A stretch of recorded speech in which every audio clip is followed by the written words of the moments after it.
It's going to be okay. We can get through this together. When many things in life start going wrong at the same time, your health, your happiness, your home, it's easy to blame fate. It feels like the world is against you. But what if fate has nothing to do with it? What if the problem is closer than you think? Sit back, relax, and grab your popcorn as we enter a story of love, jealousy, and the quiet battle between peace and bitterness. Daniel and Rita's marriage began with hope, the kind of hope that shines even when money is small. They were not poor enough to beg, but not rich enough to rest. Every day was a fight between paying bills and surviving. Nothing came easy. They lived in a small single room at the back of a noisy compound in Mushin, where life felt tight and crowded. The walls were stained from years of rain. At night, the zinc roof made clicking sounds like teeth shaking from cold. The narrow corridor smelled of palm oil and kerosene. Children ran up and down the passage, screaming and knocking over buckets. Quarrels broke out often, loud and sudden, like daily announcements. Sometimes Rita pressed her hands over her ears and whispered softly, "God, please just give us a little peace before this baby comes." Daniel tried his best. Every morning, he woke up before the sun rose. He ironed his only good shirt with a charcoal iron and rushed to the bank, where he worked as a junior staff. His salary was small, but it came every month. It was a weak promise that life might improve. Rita stayed home, heavily pregnant. She folded donated baby clothes and hummed gently to her unborn child. The doctor said the baby would come soon. Rita marked each day with quiet hope and careful prayers. Then one evening, Daniel came home looking different. There was light in his eyes. He dropped his old leather bag on the shaky chair and pulled out an envelope. "Rita," he said, trying to sound calm, "they promoted me." Rita stopped moving. "Promotion?" she asked. Daniel nodded and smiled. "It's a small raise, but enough for us to leave this place." Tears filled Rita's eyes. She held her stomach and whispered, "God has remembered us." That weekend, they began searching for a new house. Anyone who has looked for a house in Lagos knows how painful it can be. Agents asked for inspection fees for houses that smelled bad. Some flats were clean but far too expensive. Others were cheap but hidden deep inside dark streets where sunlight hardly entered. Rita followed Daniel under the hot sun. Her feet were swollen. Her patience was thin. "Daniel, what if we don't find anything before the baby comes?" she asked. "We will," he said, but worry hid behind his smile. 2 weeks passed, still nothing. Then one quiet evening, Daniel saw a small sign nailed to a tree on a calm street. 2-bedroom flat to let. The compound looked different, clean, quiet, freshly painted. The gate was green. Flowers stood neatly by the entrance. There was no noise, no shouting. No crowd. It looked like peace. He copied the number quickly and rushed home. The next day, Daniel and Rita went back to the quiet street together. The compound looked even better in daylight. The walls were clean. The ground was swept. There was no shouting, no noise, no fighting. Rita felt her chest relax for the first time in a long while. That was when they met the landlady. Her name was Madame Clara. She was soft-faced and slightly plump, dressed neatly in a black wrapper and blouse. Her smile was wide and calm, and her voice was gentle, like someone who never raised it. "Young couple," she said warmly as she looked at them. "Good. I like peaceful people." She opened the gate and led them inside. "My only rule," she continued, "no noise, no fighting, no trouble. Respect the compound, and you will enjoy your stay." Daniel nodded quickly. "Yes, Ma. We are very quiet people." Her calm nature made Rita feel safe. Madame Clara showed them the flat. Two clean bedrooms, a small sitting room, a neat kitchen with cabinets already fixed. Sunlight came in through the windows. The air felt light. When Madame Clara mentioned the rent, Daniel blinked. "Are you sure, Ma? It's very affordable." She smiled softly. "I don't chase money. I prefer good tenants." Rita squeezed Daniel's hand tightly. "This is the one," she whispered. Within a few days, they paid and signed the papers. Madame Clara even offered them her own truck to help move their things. "Don't stress yourselves," she said kindly. "You are like my children now." The moving day came quickly. Rita smiled for the first time in months as she arranged their few belongings, a borrowed fan, to plastic chairs, their small gas cooker. The flat smelled of fresh paint and soap. Daniel stood in the middle of the room and looked around. "Can you feel it?" he whispered. "Peace." Rita nodded, tears shining in her eyes. "After everything, this feels like home."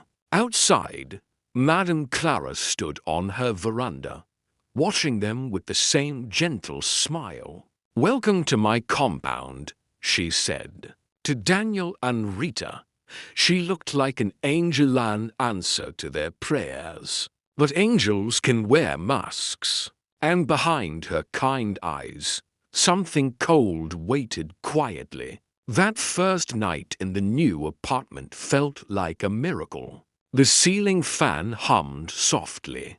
Cool air flowed through the windows. For the first time in months, Rita slept without hearing quarrels or shouting. Daniel lay beside her and whispered, "We finally made it." The next morning, there was a soft knock on the door. Rita opened it to see Madame Clara holding a small flask of steaming food. "My daughter," she said warmly, "I cooked beans. You must be tired from yesterday." Rita smiled, touched by the kindness. "Thank you so much, Ma.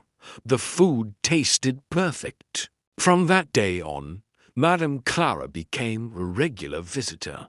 She came almost every morning, checking on Rita, bringing food, fruits, and gentle advice. "Don't lift heavy things. Rest well. Your husband is trying. Don't stress him." Rita enjoyed her company, especially when Daniel was at work. But slowly, without warning, small strange things began to happen. At first, the strange things were small, almost easy to ignore. One afternoon, Daniel came home with a new standing fan. The heat had been too much for Rita, and he wanted her to be comfortable. When Madame Clara saw the fan during her usual visit, her smile paused for just a second. "Ah, new fan?" she asked softly. "Yes, Ma," Rita replied, smiling. "Daniel bought it for me." Madame Clara nodded slowly. "That's good," she said. "But comfort can make people lazy." Rita laughed it off, thinking it was a joke. Another day, Rita's friend visited with a bag of baby clothes. The clothes were new, colorful, and neatly folded. Madame Clara admired them, touching the fabric gently. "Beautiful," she said. "You have good friends." But as she turned to leave, Rita noticed something strange. For a brief moment, Madame Clara's eyes looked cold. Then the smile returned. A few days later, Rita went to fetch water from the tap near their flat. She turned the handle. Nothing came out. She tried again. Still nothing. She went downstairs to check the other tap. Water flowed freely. "Please, why is our tap not working?" Rita asked a neighbor. The woman leaned closer and whispered, "Madam said the plumber should not fix it yet." Rita felt uneasy. That evening, she told Daniel. "That's strange," he said. "Maybe it's a mistake." But small things kept piling up. One morning, Rita overheard two women talking near the gate. "That woman upstairs is nice at first," one said. "Yes," the other replied, "until you start doing well." Rita froze. When the women noticed her, they quickly changed the topic. That night, Rita could not sleep. The flat felt quiet, but not peaceful. The silence felt heavy. As her pregnancy passed 9 months, her body grew tired. Fear slowly crept into her heart. Madame Clara still visited every day, sitting close, talking softly. "You're lucky," she said one afternoon. "Some women never find peace in marriage. Some men leave when their wives get pregnant." Rita forced a smile. "Daniel is different." Madame Clara looked at her for a long moment. "Let's hope so," she said. The words stayed in Rita's mind long after Madame Clara left. Bills began to pile up. Daniel's promotion money slowly disappeared. Hospital visits increased, but the baby refused to come. 10 months passed, then almost 11. Rita cried quietly one night. "Maybe God is testing us."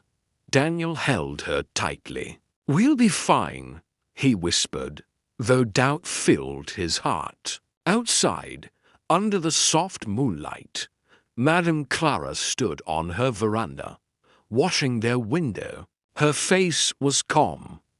Her lips curved into a small smile. The kind of smile that did not mean kindness. By the time Rita's pregnancy reached 10 months, Daniel had memorized the road to the hospital. They went for checkups often, but each visit ended the same way. "Everything is fine," the doctor said.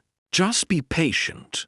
But patience was running out. Rita's body was tired, her mind was restless. Fear sat heavy in her chest. Every day felt longer than the last. Still, Madame Clara knocked on their door every morning. "Good morning, my daughter," she said sweetly. "How are you feeling today?" Her smile never changed, but her visits no longer felt comforting. They felt like pressure, like she was watching too closely. One afternoon, Daniel came home smiling. "I bought a small generator," he said, "so you won't stay in the dark when there's no light." Rita smiled with relief. That smile faded when the familiar knock came. Madame Clara stood at the door. Her eyes moved quickly to the generator. "Our generator," she said slowly. "You know, generators cause trouble. The noise, the smoke. I don't like problems in my compound." Daniel stood up at once. "I'll only use it for a short time, Ma." She nodded, but her smile was tight. That night, when Daniel turned on the generator, Madame Clara's voice came from her balcony. "Daniel, it's too loud.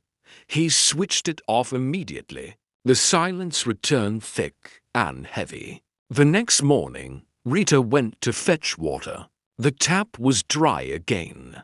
Only theirs. Days passed. It was never fixed. Then something worse happened. Rita called her friend Amora. "I want to visit you," Amora said. "I'll bring food." Rita waited. Amora never came. When Rita called later, Amora's voice sounded cold. "Your landlady said you were not feeling well. She said Daniel doesn't like visitors." Rita felt her heart drop. "That's not true," she said. That evening, she told Daniel everything. "She's turning people against us," Rita whispered. Daniel stayed quiet, but he was finally seeing it too. That night, the compound was too quiet. The air felt thick. Rita was brushing her hair when something slid softly across the floor. Daniel picked it up, a folded paper. Inside were 5 words written quickly. "Leave this house before it's too late." Daniel opened the door and looked out. The corridor was empty. Silent. Inside, Rita trembled. Outside, hidden in the darkness, someone stood watching their window without blinking.